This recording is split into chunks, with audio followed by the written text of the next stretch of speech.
Coucou mes loulous voyageurs, c'est Nounaya et bienvenue dans un nouvel épisode de Voyage, etc. Aujourd'hui on va parler du voyage en solo puisque c'est quelque chose qui vous questionne pas mal. Est-ce que voyager en solo veut vraiment dire voyager seul? Eh bien honnêtement, moi qui suis pourtant très solitaire et qui aime voyager seul, physiquement seul, je peux vous dire que durant mon voyage en Asie du Sud-Est, j'ai rarement été seule. Voilà. L'avantage de voyager seul, c'est qu'on fait énormément de rencontres. Déjà, en général, quand on voyage seul, en mode backpack, sac à dos, on est plutôt dans un style de voyage aventure, donc petit budget. Beaucoup de voyageurs vont donc aller loger dans des guest houses, des auberges de jeunesse, qui sont en général des grandes pièces avec plein de lits, donc des dortoirs. Et dans les dortoirs, eh bien, qu'est-ce qui se passe? Eh bien, vous rencontrez plein de gens. Ce qui peut être parfois positif et parfois négatif, dans le sens où des fois vous avez juste envie vraiment d'être seul, quoi, et d'avoir la paix et surtout d'avoir votre intimité. Ça m'est arrivé à plusieurs moments pendant mon voyage d'avoir envie qu'on me foute la paix et du coup de louer des chambres d'hôtel classiques pour être toute seule. Alors bien sûr, tu payes beaucoup plus cher, mais il y a des moments où tu en as simplement besoin. Donc si tu as l'opportunité, c'est bien de le faire aussi pour prendre un petit break. Mais pour en revenir à la solitude du voyageur, eh bien finalement, vous êtes très rarement seul. Dans les auberges de jeunesse, vous allez faire un max de rencontres. C'est vraiment là que j'ai rencontré la plupart des gens que j'ai fréquentés durant mon voyage. Quand on est seul, les gens viennent plus naturellement vers vous et puis aussi vous allez aller plus facilement vers les autres.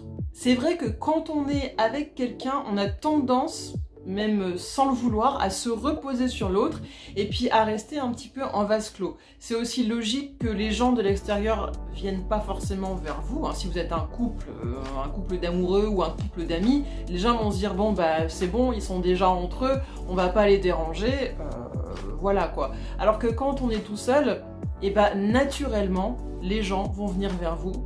Et naturellement, vous allez aller vers les autres parce que finalement, c'est comme je vous ai dit dans ma toute première vidéo, c'est un peu cet instinct de survie. À un moment donné, quand tu es tout seul à l'étranger et que tu as besoin de quelque chose, et puis tu as aussi ce besoin social en fait, malgré toi, c'est comme ça, même moi qui suis très solitaire, j'ai eu envie d'aller parler aux gens juste pour leur parler quoi. Donc, naturellement, tu vas aller vers les autres. Et je trouve que c'est un très bon exercice, surtout quand tu es de nature un petit peu timide ou introverti, parce que du coup, ça t'oblige à le faire et ça devient beaucoup plus naturel. Honnêtement, s'isoler complètement quand tu pars en voyage, j'ai envie de te dire, c'est pas vraiment te mettre en danger, mais d'une certaine façon, c'est pas vraiment naturel en fait.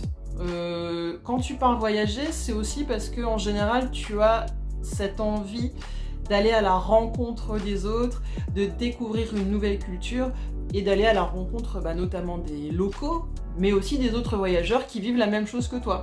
Par contre, ce qui m'a beaucoup étonnée, c'est que j'ai pas beaucoup croisé de femmes seules. J'en ai croisé quelques-unes, mais c'était pas une majorité. J'ai croisé énormément de couples ou de mecs, mais qui venaient souvent avec leurs potes. Et souvent, les gens étaient assez impressionnés de voir une femme seule alors qu'eux-mêmes étaient en train de voyager. Pour vous dire à quel point il y a vraiment une différence entre le voyage à deux, à plusieurs, ou le voyage vraiment seul. Les gens qui voyagent en couple autour du monde ne se sentent pas pour autant capables de le faire tout seul. Donc c'est vraiment deux choses très différentes. Donc rassurez-vous, si vous partez seul, vous ne voyagerez pas seul. Pas réellement. Et c'est ça qui est génial. C'est que tu fais des rencontres et c'est comme ça que se créent les expériences. Moi, c'est comme ça que j'ai vécu énormément de choses avec des personnes qui m'ont fait découvrir des endroits ou des pratiques sportives. Et en fait, on se laisse complètement entraîner. On va parfois rejoindre des groupes qui ont prévu de faire quelque chose alors que toi, t'avais rien prévu de spécial et tu te dis bon, allez, je viens avec vous. Voilà, ce genre de choses-là.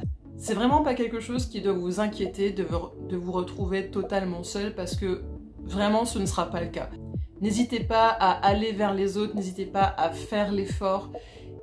Il y a aussi des choses que je trouve vraiment chouettes quand on part à l'étranger, des services qui permettent de mettre en relation des voyageurs avec des locaux. Et c'est ce que j'ai fait quand je suis arrivée en Thaïlande. Vous pourrez le voir dans mon premier vlog sur la Thaïlande. J'ai fait appel à un service qui m'a mis en contact avec une Thaïlandaise qui du coup m'a fait un petit peu visiter Bangkok. Enfin en tout cas elle m'a fait visiter un marché de nuit, tout ça, on a pu discuter et c'était vraiment top.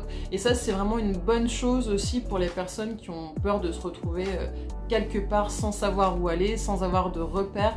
Eh bien vous pouvez faire appel à des locaux. Je vous mettrai le lien dans la barre info parce que ça c'est vraiment super intéressant.